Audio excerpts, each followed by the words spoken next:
What is your why? Do you want dynamic growth? Do you feel stuck?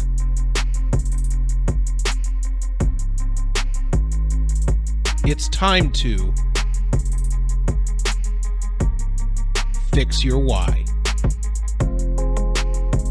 Welcome to the Fix Your Why podcast. I'm Billy Ryan. Today we're going to talk about the playbook. So when I wrote the book, Fix Your Why, I wrote it because I've always wanted to write a book. It took me a while, 20 years after a period of very high achievement, to write this book. But in writing the book, I was inspired to write it because I was at a place in my life where I was beginning to really understand how I was able to achieve at a high level. And I want to share that with others. I want to help good people make a difference in the world. Fix Your Why is a performance brand. It's my opportunity to share my experience and to help others achieve at a very high level. That excites me, and I hope that I can make a difference in your life and your business creation. So we're coming up with a playbook. We're actually a physical book that you can carry with you to ask the critical questions to help you grow your business, to either create a business of significance, or maybe you want to focus on a life of significance. So we're going to break up the playbook. There will be an entrepreneur's playbook, and then there will be the playbook of life. Who doesn't want a playbook of life? An opportunity to feel better about the contribution that we're making to the world. The Entrepreneur's Playbook begins with some explanation on the 6 elements that I share in my book. The elements are the building blocks of high achievement. Element 1, the mastermind principle, which we shared in a previous episode, is a collaboration model that allows people to create a unique mind. So 2 minds come together and create the third mind. It's the notion that with true effective collaboration, we can create ideas that wouldn't have come from me or from someone else in that meeting. That's true creativity. We're going to talk a lot about brand. Your brand footprint is so critical to the success of any business. And in my opinion, brand is everything we do. Everything that our customers experience from us is a statement about our brand. You think about a brand shadow. Again, just that notion that even when we're not thinking about delivering a specific product or service to a customer or to the market, we've still made an impression in that market. Element 3, elevate the creatives. It's so important that we accept and realize that we don't accomplish anything alone, that we need others to create high achievement, to create significance in the world. I was lucky enough to collaborate with some of the best architects and interior designers in the home building industry. It made me better, and I'd like to think that as we iterated through different product portfolios and different communities that we created, that we made all of us better.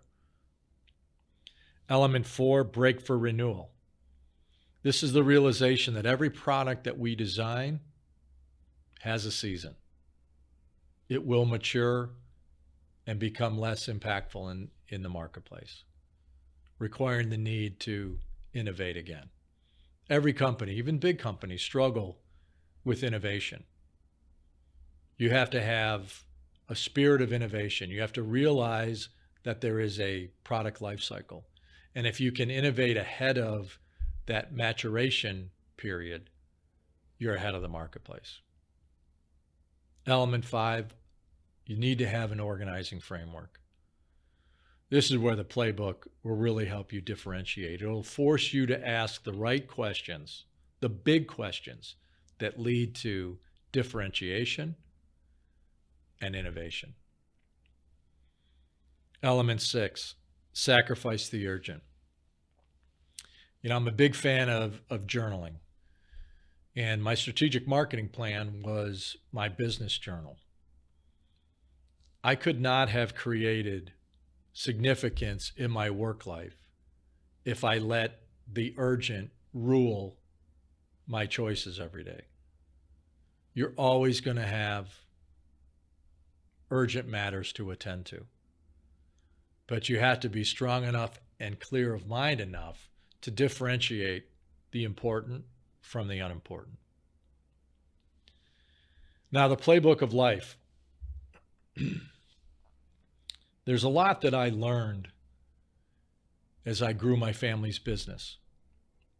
Yes, it was a great ride. It was marked with a lot of significance. But what we achieve financially and what we achieve in how we measure success in business, none of that matters if in our personal life we're not feeling fulfilled. There's a lot of stress that comes with high achievement. You'll work long hours, you'll work very hard, you'll be challenged, you'll have doubts. What gets you through those challenging times? It's being grounded in some practices and some values that you have personally that give you the strength to endure through whatever adversity you might face. I talk about serendipity and synchronicity in my book. I was always aware that there was something bigger than me at work. I called it the switch. And I would say to people, if I knew where that switch was, it would be in the on position all the time. Because when I was innovating and creating, it was tangible for me. It was a rush. Who wouldn't want to experience that all the time? But you can't experience that all the time. Maybe when I was younger, I kind of took that for granted because as I got older, I had a couple of companies that didn't grow as effectively as I had hoped. And it challenged my value system and it challenged some of my practices. For me, recognizing that there was something bigger at play gave me some peace. It helped me believe that I wasn't in it alone and that there was a force available to me and to others that was behind great creativity. I began journaling at an early age. That's the second hack I talk about in my book. I journaled to help me get through some struggles that I had in my personal life. My business life was on fire. I was doing great. But in my personal life, I had some challenges. So I wanted to reflect on what was happening in my internal life because I believed that you couldn't have an emotion without a thought. So what were the thoughts that would lead to some of the negative emotions that I was experiencing? And how could I control my thoughts so that I was living a life of joy and gratitude? Journaling created some awareness. It marked in time those thoughts that I had that created those negative emotions. It made me aware of those thoughts. It put me on notice so those thoughts wouldn't interrupt some goodness I was trying to create in another part of my life.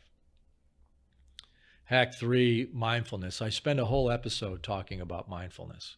It's something that I spend a lot of time on today. I think the life of significance requires grace and space.